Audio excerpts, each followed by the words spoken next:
各位有冇聽過長沙灣廣場喺荔枝角港鐵站，長沙灣政府合署喺深水埗港鐵站呢？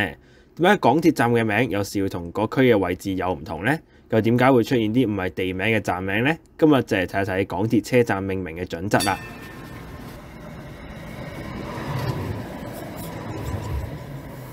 大家好，運吉台長啊！香港嘅港鐵車站咧，去到2022年7月為止咧，有99個。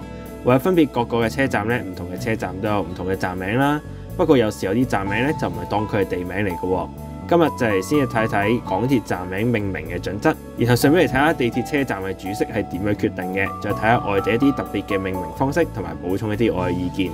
咁我就將命名方式就分為5大類，分別係地名啦、路名啦、屋邨啦、建築同地標啦，仲有其他嘅。咁以下提及嘅例子咧就唔會包含晒所有嘅車站名噶啦。如果有遺漏咧，絕對係正常現象嚟嘅。首先第一個主要命名嘅方式咧就係當地嘅地名啦。咁正常咧所有嘅站名都用地名嘅。咁後尾咧因為出現唔同原因咧，咁就出現咗好多唔同嘅命名方法。咁咧我哋首先嚟睇一睇呢啲站名啦。有啲係成大個地區都係嗰個名，不過用喺一個車站。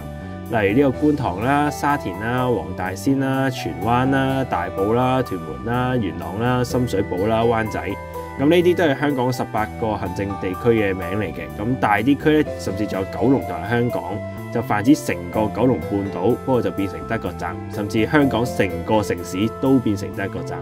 咁然之後有啲就係區內一部分地方，亦都係個人覺得最應該攞嚟做命名嘅方式，例如火炭啦、北角啦、油麻地啦、尖沙咀啦、九龍塘啦、油塘啦咁樣樣。咁明明呢個係最好嘅命名方式，咁不過咧有更加多嘅車站就唔係用地名嚟命名嘅。嗱，至少就港鐵嚟講咧，佢係想改嘅名咧，主要係車站嘅目標客群，咁所以站名咧都會用翻鄰近嘅屋邨嘅，或者係居屋啦，或者係私人屋苑都有。咁就一城啦、杏花邨啦、太古啦、黃埔啦、美孚啦、兆康啦、海怡半島啦、康城啦咁。咁另外公共屋邨都有嘅，即係恒安啦、南昌啦、樂富啦、利東啦、彩虹啦、葵興啦、葵芳啦、太和啦咁。咁就係因為比起地方嘅名啊，屋邨更加顯出當地有啲乜嘢嘢，咁就方便乘客去啦。咁例如我住喺利東邨，咁之後同朋友講我住喺利東啊，咁佢就知道點樣去啦，利東站落車。如果唔係啊，就算個車站就喺正隔離啦，咁唔係好識香港地理嘅人咧，就可能都要查先知點樣去。例如我住月明邨嘅話咧，咁佢哋就要查先知，沙田圍站落車先到嘅。咁所以咧對乘客嚟講，呢個屋邨嘅名嚟改名咧，就更加好咁幫助我哋知道佢嘅地理位置。亦都係因為咁啊，有啲車站亦都會用地標啦或者係建築嚟個命名。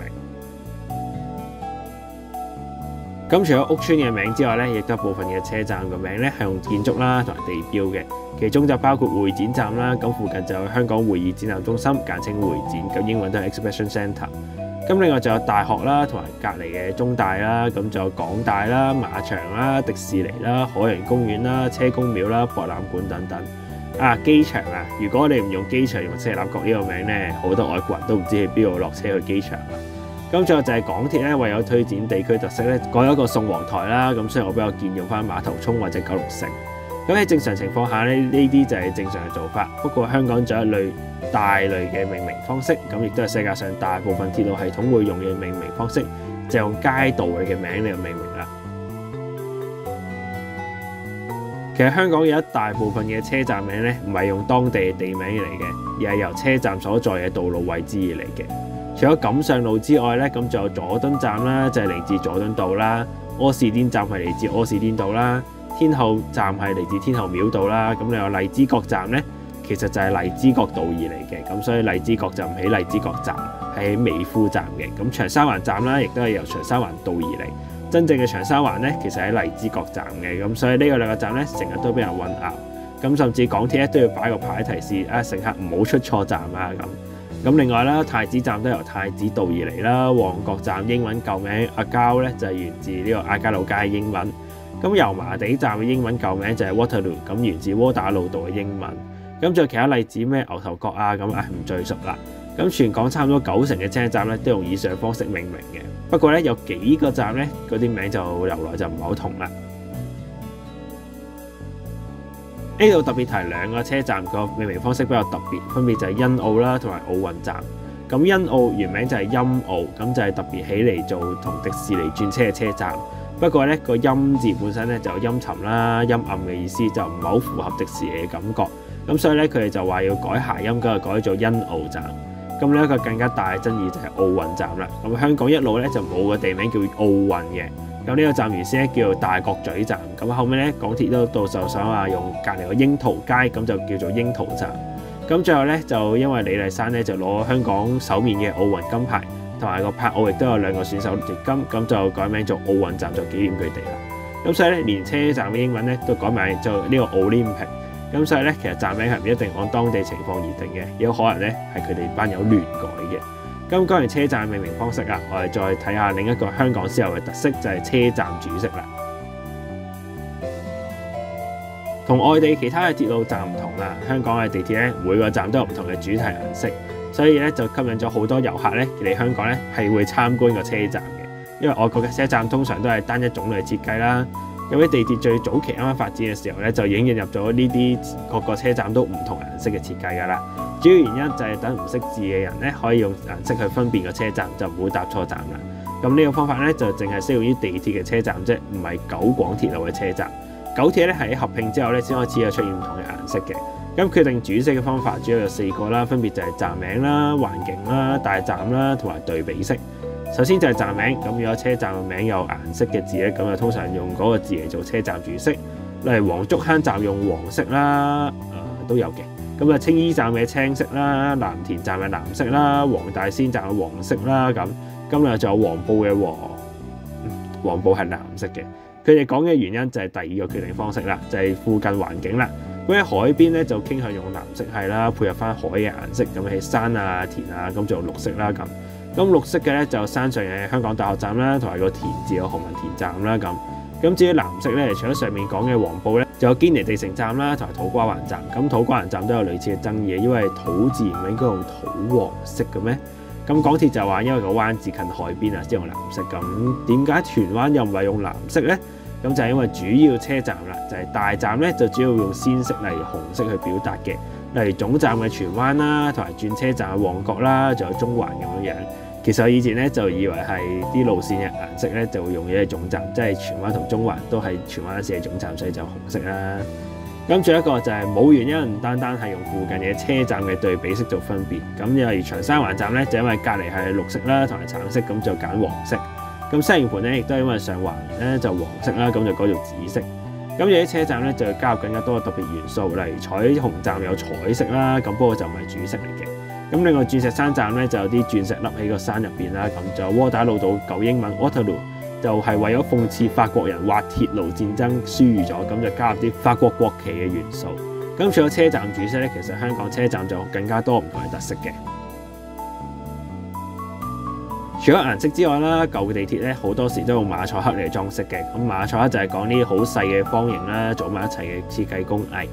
咁用呢個方式嘅原因咧就係平啊。當時起鐵路嘅預算唔係好多，咁所以就決定用啲平啲嘅材料，就係馬賽克啦。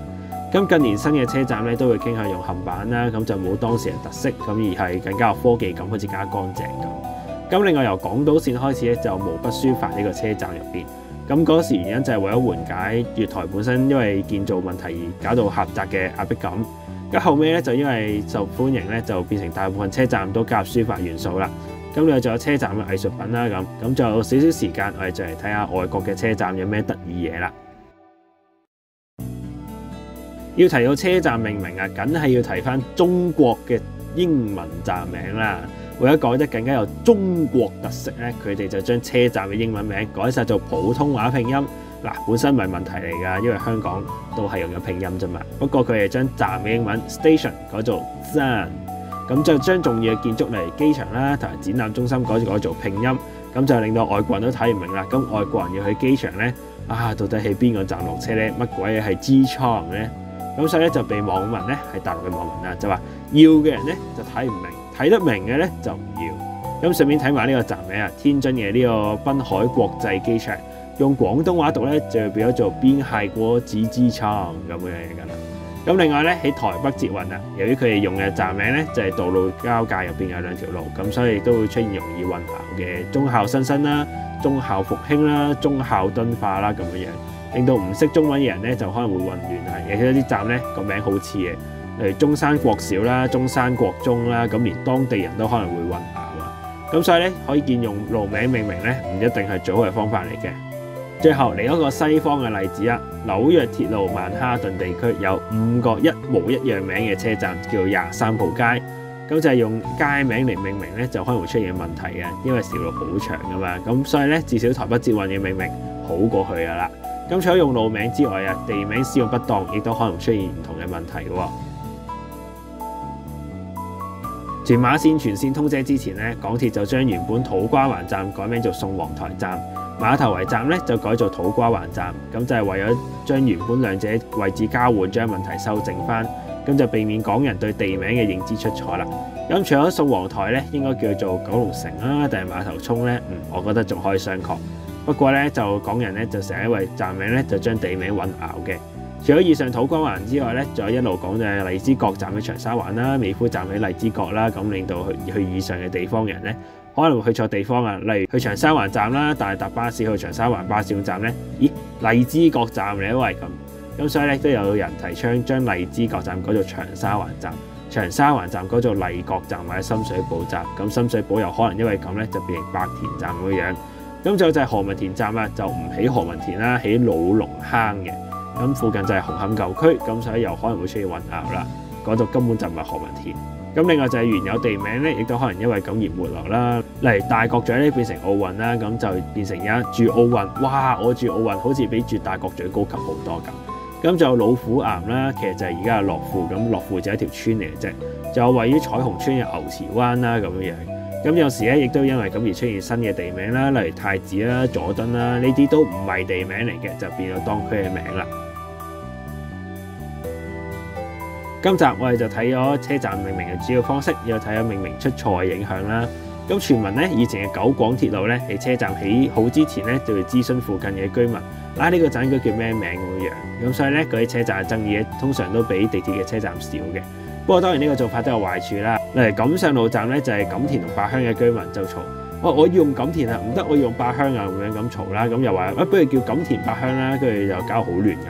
最後九鐵咧就出面，我哋撈埋做錦上路站咁樣啦。不過車站咧就唔喺錦上路隔離嘅，係隔咗成半 K 嘅。咁車站命名除咗一門藝術之外咧，亦都係一門學問嚟嘅，要譯得準確貼切，又唔可以令站名變成地名。港鐵應該都要諮詢市民先決定，咁就可能令到站名更加貼切啦。另外都可以發現啦，其實香港嘅車站咧平淡而特別嘅氣質，同其他地方嘅鐵路好唔同。我諗呢個就係點解外國人嚟香港都要搭地鐵啦，除咗方便啦。咁最後咧就想問你，建議將來嘅站名港鐵一個咩準則嚟命名咧 ？A 係準確地名啦 ，B 係建築名啦 ，C 係總之好聽咪得咯。D 係其他留言分享下啦。咁最後可以撳個讚啦、訂閱啦，仲有留言。我哋下集再見啦，拜拜。